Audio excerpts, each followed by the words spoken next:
Today on the PIO podcast, I would like to welcome Jen Becker from JB Comms LLC. Jen, welcome to the show. Thank you, Robert. I'm excited to be here. Yeah, I appreciate you being on. I came across you via LinkedIn, and I really like the stuff that you put out, especially about internal comms and things like that. And I felt that's an area that public information officers sometimes struggle with. So I thought reaching out to you would be a really great way for this discussion to happen. So before we begin, let's talk about your background. Let's hear a little bit about your background. Okay, so yeah, I have a varied background. So I kind of fell into internal communications, not intentionally. So I started off standard in marketing, wanted to go advertising. I wanted the whole big advertising, marketing, that kind of career. Enjoyed it, liked it a lot. Was able to start at Procter and Gamble out of graduate school, doing marketing, branding, that the company that created it and invented it. And I fell into traditional PR, external relations and communications, and loved it. Loved the pace, loved the quick turn. It was that kind of thing about creativity, but still promotion, working with the media. Really, really enjoyed that and did that for over a decade at P&G. My last couple gigs were doing some internal comms, basically because it was during the Great Recession and brands were being sold and took what was where there was work was Right. available internally. But my heart was still in PR. So I got the opportunity to leave P&G and moved my whole family to Texas, where I worked for USAA, where I led PR USAA, working in the reputation department. And that is actually where I really got to start working with PIOs. A lot of veterans who had been PIOs during their time in the service, but also we had great relationships with both the Bear County Sheriff's Department, the fire departments in San Antonio. So working with a lot there. And that's where I really kind of started honing in on crises and doing a lot of crisis work. I've had a habit in my career of being in the wrong place at the wrong time. So started with like Don't we leading all? Hurricane Katrina comms when I was on Folgers. But it was during one of those crises that like the internal comms light went on because we forgot to inform employees. We were in the midst of like seriously probably the 10th crisis, like mini crisis in 6 months, where we were living death by 1,000 cuts, and we weren't informing employees in time. And I had this like epiphany talking to our head of internal comms of well, we really need to let them know this is the biggest employer in San Antonio outside of the Air Force, and we need them as our advocates because they're getting asked questions and they don't have the information. So from that, I kind of started this pivot to internal comms and seeing how important it was. I used to not want to do it because I thought it was so political because, you know your audiences and you know who's talking. From there, we moved to Florida, where I was leading internal comms with a financial technology company.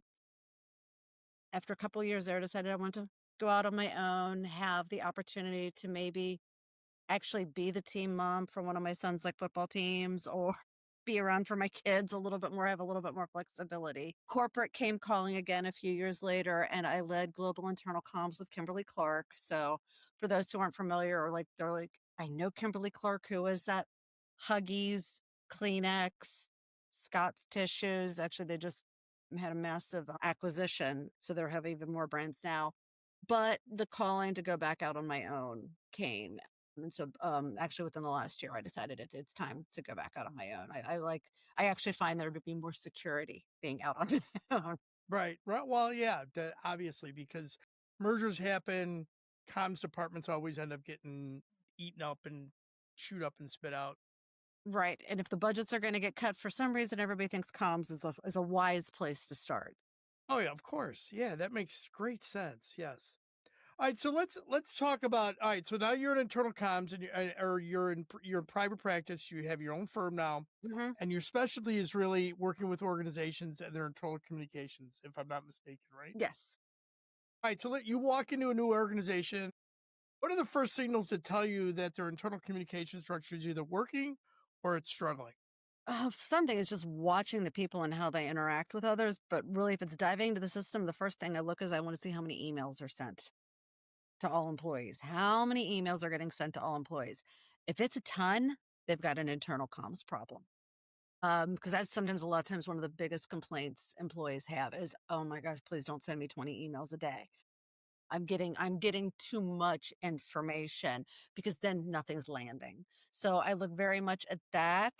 the time of the emails sent, when they're sending them. The other big thing is frontline employees. The first thing I want to talk to is I don't want to talk to the people who are sitting in the leadership offices. I want to talk to the people who are either in the stores, they're on, and these are the people who are working in the manufacturing facilities. These are the people on the phones, the people who are actually having interaction either with customers or stakeholders. Those are the people who know what's going on. If they don't know what's happening in the company and they don't seem to care, you've got a massive problem. If there are, and then the other thing is your internal comms team. It's kind of like watching what their body language is, what their tone is, how they feel about stuff. If your internal comms team doesn't care that much and just feels like they're going through the motions, you've got a major problem. And if they're not involved in other words, if they feel that they're order takers. So I can tell pretty quickly within probably a week if I've been dealt a hand, like going, oh yeah, this is gonna be an easy turnaround, or we're gonna have to dig in. We got a lot of work to do. And they don't even know that there's a problem. Why do you think that's still something in this day and age that companies struggle with communicating internally with their employees? Because happy employees, they drive the organization, and when they're Exactly. unhappy and they feel ignored, or they feel like they're not listened to, or they don't know what's going on, that creates the biggest issue. Exactly. A lot of it, I think, is, we've all heard the term about why you shouldn't assume. It's assumptions. It's the assumptions of what employees know, what they need or want to know, how they want to receive it. Nobody's asking them.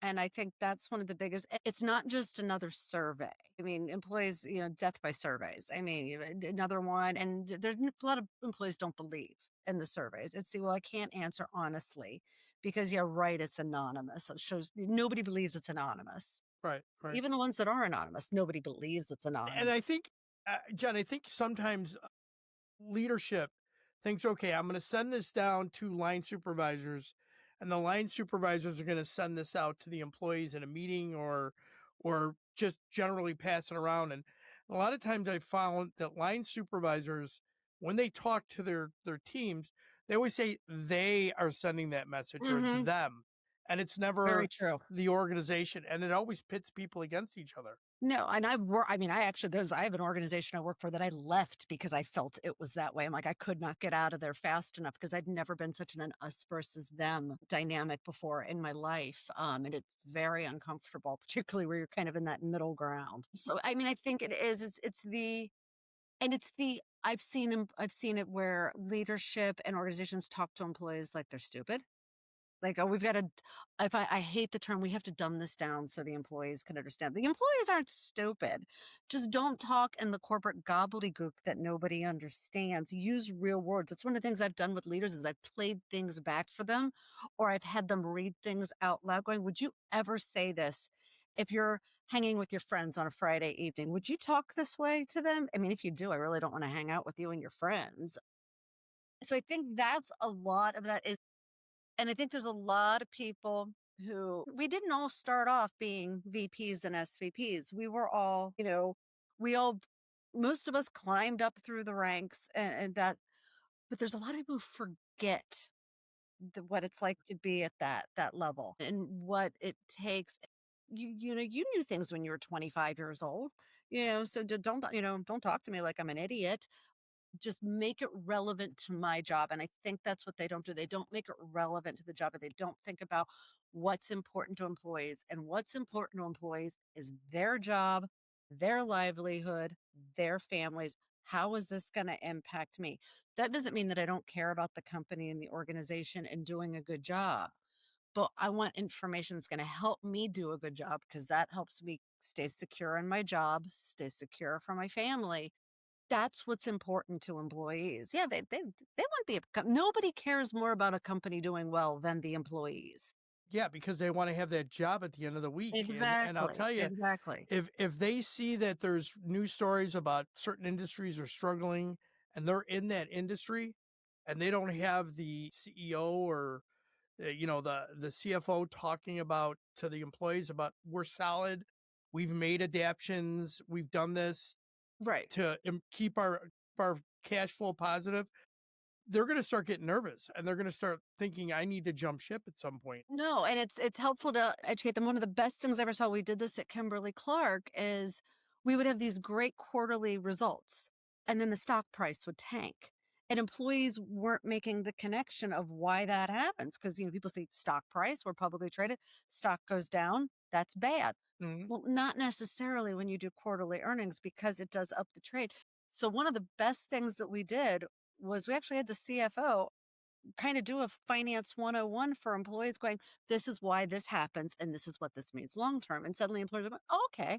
And then suddenly 4 times a year, we didn't have employees panicking when the stock price went down like, 7%. It's like, no, everybody breathe. It's okay. This is normal. It's what's supposed to happen. And we did, I think, have some leaders who were genuinely kind of surprised that, yeah, when you just provide that. Not everybody went to grad school and took high level finance. We don't all understand necessarily how the stock market works, but giving them a little bit of education in a format that works for them is really beneficial. Okay. So let me change this up a little bit. So a lot of public sector PIOs, they operate in small teams, 3 to 5 or one or even part-time. How can they create efficient workflows without extra staff or an extreme budget? Yeah, so first, I mean, one of the misnomers about corporate is that we have these huge teams and huge budgets. Because I was running internal comms for 40,000 person, and we had a team of five, so it wasn't huge. Look for the tools. And that's why I talk a lot about processes and efficiencies. You can process almost anything. The idea is that you can. I don't believe in getting hit by a bus. You can win the lottery and step away, and somebody else should be able to step in and pretty easily do the things that need to be done. That's because you've documented processes. It's a step by step. Here's what you want to do. Find the project management systems that you can use that everybody has access to. It could go in and see where things are, get the information that they need. Most of those are not super expensive. I know, and I'm not going to do any advertising for any of them, but there's some of them. I mean, seriously, they're like $30 a month. It's not this huge budget element, and it's a tool that keeps you in line. It's like creating a really good content calendar. So having those tools available and then having somebody who owns it, who is the key owner for those things. They are the ones who they're the gatekeeper. They make the call on that of what goes when. That way you avoid that wild west of things going out all the time, but you maintain some semblance of control. But a lot of these systems today really can do it that one or two people can run it. AI gets a bad rap from a lot of people in comms. I fervently don't believe AI is going to long term take jobs away. I think there's going to be that initial hit, like you saw in the 90s with the internet. And then it's Yeah. suddenly oh no, people need to run these things and do these. It's a tool, it's a great help. AI to me, and just from my like in the last year and a half or so, I've really like delved into AI and talked to Mhm. other communicators. And what I found is it helps, it can get them over gaps. You can have automatic processes running with agents and stuff to Right. get you information and to put it together. I know I use it all the time when I write articles, and I write an article for a Substack every week. What I do is I write the article and then I send it to it. I say, "Am I missing any gaps? Do I Yeah. have is it complete?" And it'll point out things and say you're missing this or you don't have this, point right.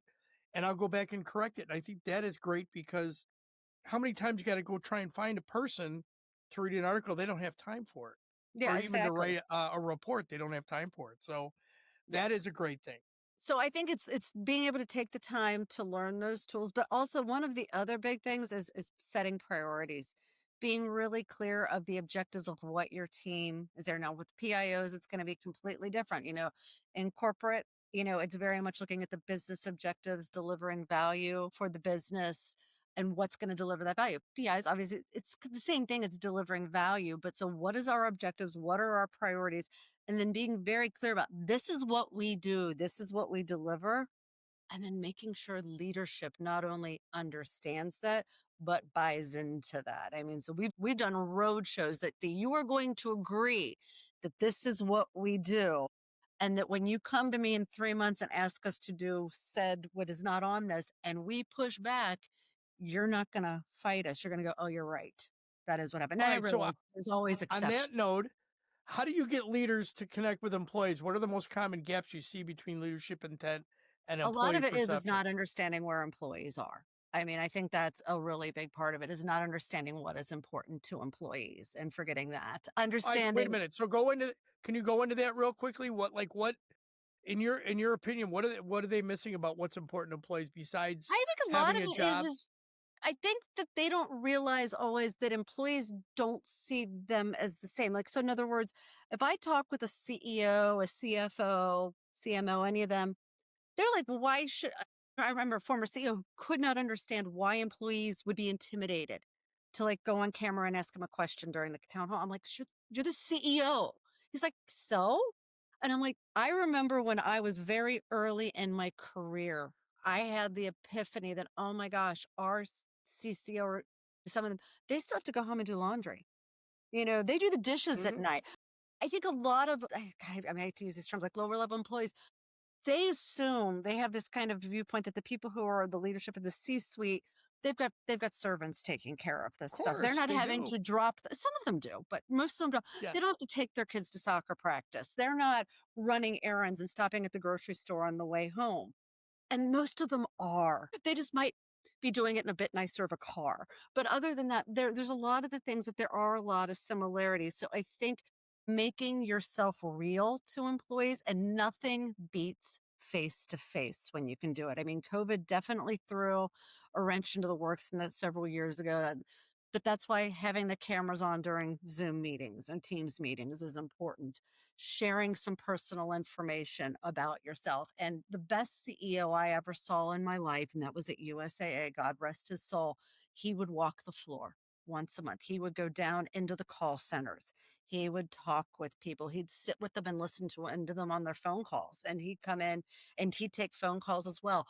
People responded to that because, oh, he's one of us. He's one of us. Comes down there. He's a regular person.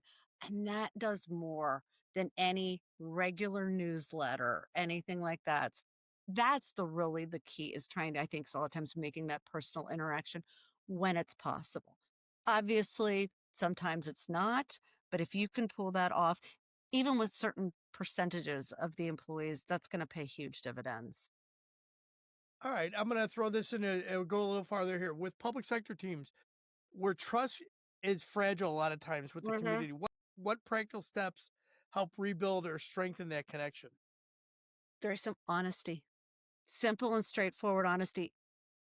Don't sugarcoat things for employees, and God, don't like corporate speak it. They're not, like I said, employees aren't stupid. They know when they're being BS'd. They get that. So be straightforward, tell them like it is. It's like when I think about from a corporate standpoint, transformations, we know why you're doing we know that's going to mean job cuts. Just tell us. Nothing is worse than that uncertainty and not knowing, and then hearing later with if you had just told us that from the get-go, this would have gone so much smoother. And it's okay to say, I don't know. In fact, I think there's a lot of leaders who feel like they can't say, I don't know.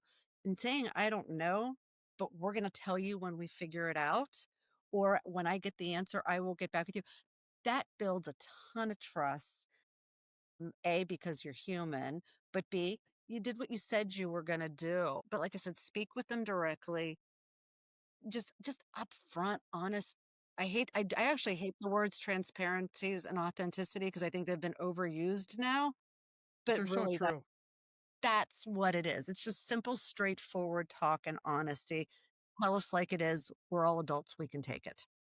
Yeah, exactly. When you said this before, it made me think about um, a friend of ours who works for a Fortune 500 company, and they knew there were layoffs that were coming, and Mhm. they knew that the layoffs happened every Friday at 4 o'clock. And when they got meeting invites, virtual meeting invites, most of the people knew they were getting laid off. Right. And he got a meeting invite at for 4 o'clock, and he's like, "Oh, great!" So he called his wife. "I'm going to get laid off today." Mhm. And he gets into the meeting, and it has nothing to do with layoff. It's about, yeah, he's getting assigned a new team.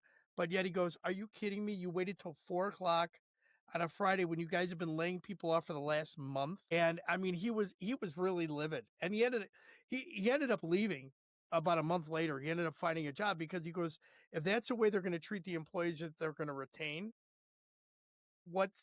how are they going to treat the employees in the future. That is so ridiculously tone deaf. There's so many things wrong there. And I think, and I mean, sometimes it's not intentional, but that's where you come into like knowing your audiences and being in touch with employees. It's the having your ear to the ground. And that is where the walking the floors and having that interaction, that there is a little bit of the ivory tower that goes on, and it's you need to get out of there and you need to listen to them and you need to it's just really important to know. When I think about PIOs, and I mean, I watch it from an external standpoint, but I think about I live in the Jacksonville St. Augustine area in North Florida now, and I think about like the sheriff in Duval County. I mean, he's constantly out. They do walks through neighborhoods, and that's how you build relationships with the communities, is that they actually get to know you. And that's what makes a really big difference. There's a lot of ways you can do it beyond just like doing the face to face. That's just not always practical. You can't do that, but there are ways to do that. And when you ask a question, answer it honestly. Yeah, I mean, yeah. it's so funny that people don't get how important that is. I agree, and, you brought this up about public safety agencies and the sheriff's office. Mhm. They're in high stress environments. Right. How can that stronger internal communications during those high crisis moments help reduce public fallout and employee fallout? I think part of it is knowing them in advance. So, like I said, I had a history of being in the wrong place at the wrong time. So, like, for example, one of the things I do with clients is I work with them and let's identify at least half a dozen, but probably 10 to 12 most likely bad things that could happen. Because you know what they are already, whether it's, cybersecurity issues, the active shooter, different things like that. You know what you think could be likely. Let's put the processes and things in place so when they do happen, there's a speed element to it. You're not waiting for approvals. You have things already created, ready to go, so that maybe in that first 12 to 24 hours, you're not scrambling. So I think that's a big part of it, is kind of knowing what those things are. Watch what's going on in other areas. So, I mean, that monitoring, whether it's of, I mean, and when it comes in the public safety service, you really don't have the competitors, but watch what's happening in other communities and what the likelihood you think of that coming in would be. Um, because you're not gonna get the warning that we got. I liken it to, when I was doing heavy, like, PR media, say, 20 years ago, it was the call from the reporter. I had a Mhm. little bit of time before something was gonna hit the wires. Now, we see it on Twitter, or sorry, X, or, we'll see it on Instagram, a video will hit TikTok. Yeah. We're in The pace response is mode. There's yeah. no heads up. Yeah, there's no heads up because the pace is so fast. I mean, Look, that's why prep and practice are the most important. If you can actually do the drills, if you could even a tabletop exercise. This is where having worked at USAA was so beneficial to me because it was so many former military. We did these elaborate drills because military bases do that too. So they brought that in. So we were prepped for it. We actually ran through the motions. That's how I got to know a lot of PIOs, is we were working with them. We were bringing them in for the drills. But I think excellent, that's excellent. what it is if people know what they've gotta do when the crisis hits and that they understand their task and what they're responsible for, that alleviates a lot of that stress and that pressure, because it's, I know what my job is, and I know what their job is, and I trust them to do it, and if we all do our jobs, we're gonna get through this. Yeah, I appreciate you saying that, and the way you just said it, and it brings up this point about burnout. Mhm. What do you do when your team is burned out? I'm sure you've seen that Oh, yeah. in your time. How do you rebuild that communications team when they just have been putting fires out left and right? Yeah, I mean, I call a former my form one of my former bosses called it playing whack-a-mole. Just, whatever comes in, whatever pops up is what I handle. First of it is to give them a chance to step back. It's me doing a real quick analysis of the team. Okay, who's got what on their plate? How can I shift it? And one of the big things is, okay, where can I step in and take something off of your plate? I am not above going, okay, you know what? We need to get this created, whether it's this memo that needs to be written, okay, yeah, I'm supposed to be doing strategy and whatever. You know what? I can write an email. I can write the talking points. Let me take that off your plate. So first of all, they see me stepping in and doing something. And it's identifying kind of who's drowning the most and kind of seeing where we can do that. But then it's going back to, hopefully, if you've set the team objectives, you've set the team priorities, you can kind of look at some of the jobs going, why'd you say yes to this? I know this is such and such SVP. Yeah, I know that they want this deck to look really nice, but we have Canva. Teach them, spend 30 minutes with their admin, teach them how to use Canva, and it'll look great. So showing them the tools.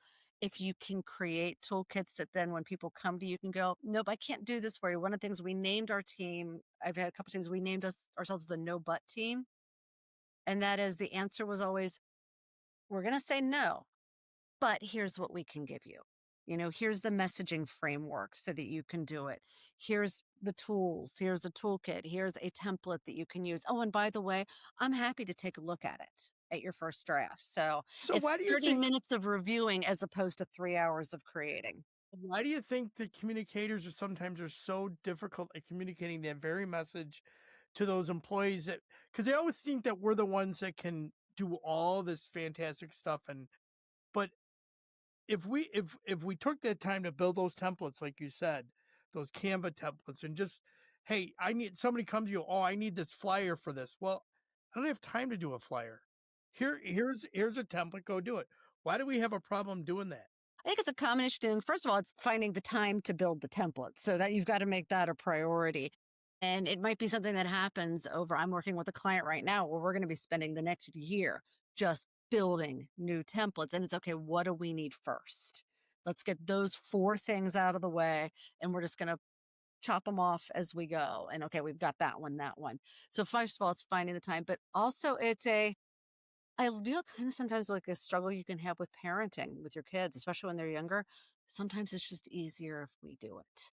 You know, it's like if my husband's cooking dinner and I'm watching him and chopping the onion that would take me 2 minutes is taking him 20 because I just want to take the knife from him and let me do it. So, I think there's a lot of us who have this. And I do think a lot of people go into comms or we're pleasers by nature. We want to help people. We want to show our value. So they think this is important, so I'm gonna do this for them. So I think it's a combination of a lot of those things. And there's a fear that, especially I think when you're earlier in your career, that if I say no, and especially if you've ever had a boss that didn't back you, that you thought you were supposed to say no to something, and then they come to you and go, "Why did you say no? This is so and so. You need to do this for them." So I think there's a little bit of a learned behavior too. So I think one of the most important things comms leaders can do for their teams is back them up. Whether it's on an idea that they're bringing forward or if they're saying no and they're getting pushback and it's something you've all agreed to that you're not going to do, you got to be able to go to the other leader and be like, "No, and here's why. No, they've given you the tools and here's what they can do." So it's having that backup. I agree. I couldn't say that more. I've had some really great team leaders. I've Mhm. had some questionable ones in my career, and especially 27 years, worked for 5 law enforcement agencies, Yeah. worked for 3 private sector agencies, an organization. So I understand there are good and bad, and unfortunately, you can't, as the line person, control them, Right. which is unfortunate. But coaching stuff. So let's talk about you've coached Fortune 500 or Fortune 100 teams, Mhm. firms. What lessons from from the world transfer to public agencies be You know what? beneficial I here? What would actually this is translate? one I found fascinating, so I actually kind of wrote them down. I think a lot of it is there's still a lot of similarities. It's that honesty and transparency that's really important. PIOs, you're not going to have the budgets. So a lot of what we're able to do, and we also have a luxury of time that Mhm. PIOs don't have. A lot of our deadlines are self-imposed. We're going to launch this brand. We're going to launch this product. We're going to have this meeting this set time. PIs don't have that luxury. Something happens, you have to respond immediately. So you don't have that luxury of planning. So that's where I think a lot of the really strong processes that I've seen happen in corporate really would benefit PIOs possibly more than anybody because of that lack of time. In other words, you've got to respond instantly. I've talked always about always tell employees first. PIOs can't always do that. Sometimes, if something's happening at 10:30 at night and you've got, television cameras in your face, you're not going to hold on. I got to make sure our entire force knows about this before I share it with you. So it's maybe having some of those regular communications plans so that, yeah, they're not going to find out about it first, but they're going to find out about it pretty quickly whenever the next regular update coming out is. But I think coaching, when you talk about that, some of the lessons that would go from corporate into PIOs, like I said, it is the need for processes. It is the need for simple, straightforward honesties and making the connections. It's the listen to yourself. There's a lot of politics in both areas. Obviously, different kinds of politics, but still Mhm. politics. Understanding how that affects the employees, they feel it too. And so being aware of that. And then I think one of the other things is one of the things I've really promoted is what I'll call audience differentiation. In other words, understanding the different audiences that are within your organization. Um, like I would think, like if you take police officers, the police force, you have your beat on the beat, out in the patrol cars, in the neighborhoods. Think you've got your detectives, you've got more of the ones, and I mean, I am thinking sometimes I do have friends and family members who are in law enforcement, so I have a small knowledge of that. So I'm not trying to base this on NICS Mhm. or Law and Order or anything like that. But understanding the differences and their different priorities, and that you talk to them differently. You share Yeah, different absolutely. information. Different things are important to them. You're not going to talk to the HR department the same way that you talk to the people working on the lines in a manufacturing facility because what's important to them is different. And so I think that's a really important that when that's done well, you can see when that's done well in corporate. And I think that would Okay, so really bode well for PIOs. I'm gonna jump off on this one. This is not on the list of questions I gave Okay. you. All right, so you have a tragedy or something occurs within the organization, whether an employee dies or there's a criminal act that occurs and it involves somebody within the organization that's fairly important. How does that messaging come out to the employee and so on? How can you kind of give me an idea? Oh yeah, I got because I've lived this. So more than once. Because I've always said the one thing I cannot control is stupidity. So there's been some bad behavior I've had to Yes, deal there with. has. And we've handled it correctly once and we handled it incorrect. And we learned from the time we handled it incorrectly, which was we don't want to upset employees. So we're going to hide this until we have more information because it was coming out on the wires. I actually got a heads up from a former colleague who was at the sheriff's office who let us know that this arrest was gonna be hitting the wires, and it was not pretty. And it was actually somebody a lot of us worked with very closely. And I'm like, "Oh, we don't want them seeing," so we're gonna pull down our social media feeds that we had going on our TV monitors throughout the departments and all that because we don't want everybody seeing that. We want to be kind of be able to message it. And that made this assumption that people weren't gonna be looking at Facebook or any of these on Or their their own phones, right? devices. Right. So we had this kind of delusion that we were going to be able to control the messaging and control how people found out about it. So when it happened again, similar, not identical, but kind of a similar thought process, it was we got out front very quickly. It was okay. And it was just very straightforward. These are the facts. This is what's out. Here's what we are asking employees to do and to not do. In other words, about, please don't talk, don't spread rumors, don't guess what's happening. Let's stick to the facts. This is what we know. We will update you regularly. If people ask you about this, this is what we either would like you to say or where we want you to send them to. So giving employees clear steps and clear instructions on what to do and just being honest about it. And it was very clear, like, this sucks. We hate that this happened for a lot of Yep. reasons. And we hate that you're having to deal with this. And what it did is kind of like, okay, we're in this together. We're all kind of fighting this together. And then making sure that they hear from leadership about this and sooner rather than later. I mean, the first time it's probably going to come from comms because leaders are dealing with this stuff. But as soon as possible, especially if it is something, God forbid, like a tragedy or a death, the sooner that you hear from the CEO, the head, the top person, the better. And have it be direct. If they can do it, that they do a video that comes out to everybody, or it can be an in person. That matters more. Getting an email about it would be like the last course of action. Like, you got to do this because you don't have a choice. There's no way we can do anything in person. But that's kind of what I've learned because, like I said, I've been through that a couple times, and we definitely the first time handled it incorrectly. We thought we were doing the right thing to kind of protect people's well being, but it was, and it wasn't even protecting us. We really did think that it was, we really did think we were doing the right thing. And like I said, learn from those and think about it. And this is like sometimes I say where the prep and the drills come in. I always have at least one or two in there that it's about bad behavior. Right, It's right. the CEO is in a car accident and somebody is killed and they're above the legal limit. And by the way, the person who was sitting in the passenger seat, that wasn't his wife. So we've gone all the way. Oh yeah, I'm sure. I worked for a law enforcement agency where we've charged officers. Hmm. And the first thing we did is we put a press release out, an internal press release out to our employees to let them know at least a half hour before it breaks, before Hmm. the news gets it. And the reason we did that is because number one, we didn't want the employees to find out about it beforehand Right. or over the news. We also wanted to let them know what was being done in case that employee was going to be in the building or came into the building. We Right. wanted them to be aware and what process they should take in that event. Yeah. No, that, So that makes sense. that was our way of not only giving them an idea, but then after the fact, the chief would do exactly what you said, a video to all employees Good. about what it was occurring and what we were doing to correct the mistake that allowed this employee to do what they did and so on, so that in the future it was not going to become an issue.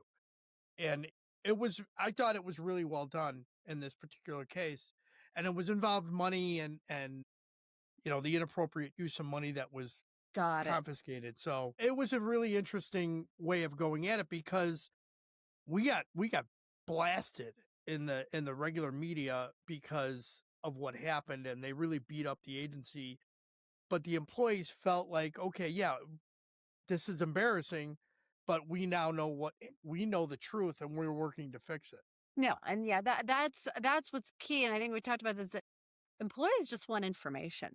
They want to be in the know, not because, ooh, I'm in the know, but it's more of the, it's not fun to walk around in a fog and not trust the people you're working with and what's going on. And there is always this misnomer I find that people talk, and I don't know why leaders don't get that people are gonna, you don't give them the information, they're gonna come up with answers on their own.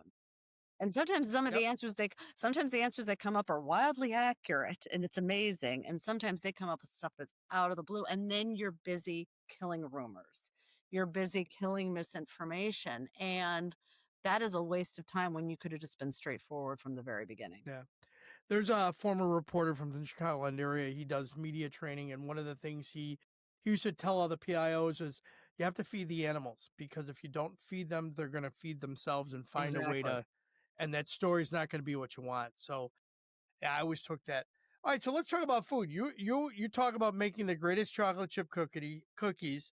Do you use food or informal moments to build rapport, or how does it and how does that strengthen communication culture? Absolutely. First and foremost, we're all people. Now, I mean, I hate the whole, we're work, we're all family. No, we're not. We're not family.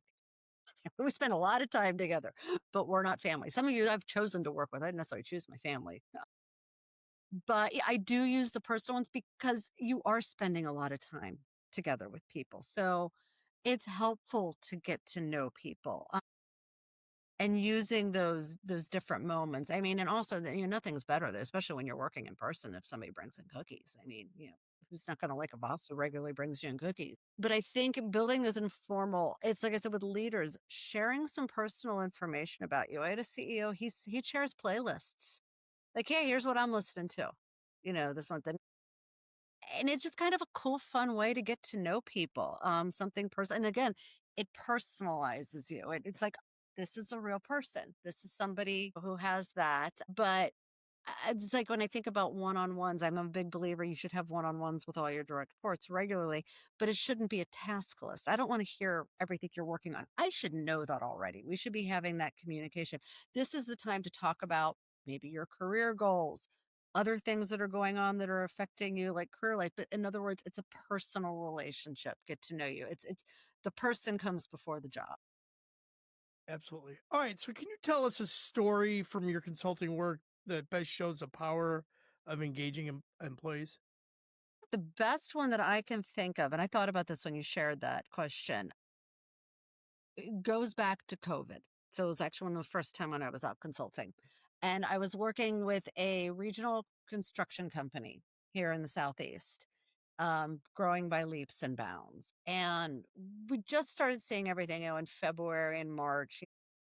Something's coming. Everybody saw the Yeah. signs of different, none of us knew how impactful it was going to be. But just this was gonna be a big deal, and I remember talking to the marketing director, and we were talking to the CEO that we needed to start coming up with messaging, but for internal purposes. Different messagings, plans of how you're gonna communicate it to employees is different, and he thought we were crazy. "This is not that big of a deal. It's gonna be over and done," "Okay, so yeah, everybody's gonna get sick for a week, fine, it's gonna be like the flu, we're all gonna this is" and I dug in, and fortunately, the marketing director was with me. I said, we're just going to go ahead and create this. Okay. And an email like for you to send out. And then about a week and a half later, it all hits. Everything is shut down. And within about a month later, we'd had regular communications to place. Because think about it, these are mostly people who are working on job sites who now can't be working on job sites. And how is the company going to keep going? How are they going to get paid? What's going in? And we'd established this regular cadence of communications with them about a week before everything shut down. And some of it was, here's what we're going to do. Here's how we're going to keep you safe. This is what we're going to provide you. Here's what we know about COVID. And here are the things that we're providing. And what it did was they lost no employees during the time, even considering they weren't able to work on the job site. And they felt very connected. And I went from a CEO who thought we were absolutely nuts, say February 28th, that by April 15th, 16th, he was like, oh, thank God we had all this in place. I'm talking to some of my competitors and cohorts who are like going, I can't reach my employees. And we had a system in place already. So like I said, but part of that is it's watching the external Right. environment, seeing and like I said, a lot of times I've had a lot of leaders think we're crazy, think we're like voices of doom. And I'm like, I would rather be prepared and not need all the stuff we just created and be wrong and say, okay, yep, I did a lot of work that I didn't need to do, rather than the opposite. This is comms, this is internal comms, they're insurance policies for you. You know, part of the payment is having that regular touch base and that regular communications, because when it hits the fan, that's going to pay off for you, and at some point in time it will. If a new PIO wanted to improve internal comms fast, what's the first thing they should do day one? Talk to employees. Set up some time. Don't do a survey. Set up, if you can pull it off, set up a couple small groups of different types of employees, get them in a room and ask them questions and find out, what do you want to know? What are you not getting? What are you getting that you like? And how do you want to get it? One of my favorite things I found, we did this with manufacturing employees with Kimberly Clark, and their absolute favorite way to get information was the potty sheet, which is the 8.5 by 11 that got hung up on the bathroom stall door every other week. They're like, I got to have something to read and I'm going to see it. You've got a regular audience, multiple touch bases. Never would have thought how important that was. And they're like, no, that's where we get a lot of great information. I'm like, we're worried about all these cool video channels and stuff like that. And the best form we've got is 8.5 by 11 hung up on a bathroom stall. You know what? Sometimes the classics work. So to me, but if we Simplicity. hadn't asked and talked to employees, we wouldn't have realized just how valuable that was. We could have been like, you know what, that's a waste of time. Why are we doing that? And so that's the very first thing, is just set up some time in a week, sit down with 2 or 3 groups of employees, ask them the questions, because if you're not reaching them, you're not doing your job. That's what's important. That's how you measure it. I like that. Jen, is there a question I should have asked? And if so, how would you have answered? I was thinking about that and I thought, you know what? What have I learned from PIOs? Because I'm fortunate. I've gotten to work with PIOs in the past. And what I would have said was, I thought of it as, I've never learned people who are so work with people who are so efficient that there is no tolerance for BS. Because they don't have time for it. So it's straightforward, cut through it, and they can juggle the politics like nobody I've ever seen because there are egos that they've got to they've got to rub, and they Yeah. know how to do it. I've seen some really good POs go from talking to the chief of police and I mean deferential and that to then turning and talking to, whether it's me or whoever and just balancing that. It's really, really impressive. And they get questions fired at them. And some of them are nasty questions. And the way they are able to handle it and keep their composure, I was always fascinated by that and really impressed by it and learned how to do that. And it was when I'm ever on camera, which I don't do much anymore, I can learn from that because man, I don't know that I could do what they do. All right, let's go to some rapid fire questions. Sure. Phone call, voice memo, or FaceTime? What's your go-to for staying connected? Text messages. Streaming binge or weekend read? What's your ideal escape? I wish I could say it's weekend read, but it's streaming binge. Morning ritual, sunshine, workout, quiet coffee, or a news scroll?